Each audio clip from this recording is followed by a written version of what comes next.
У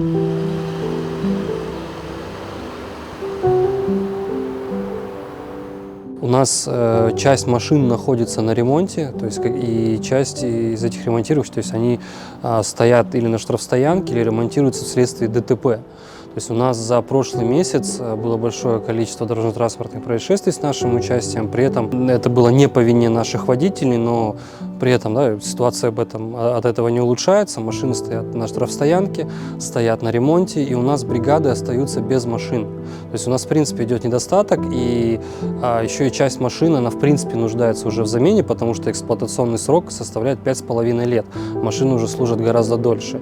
То есть у нас каждый день с утра не хватает порядка 10-13 машин.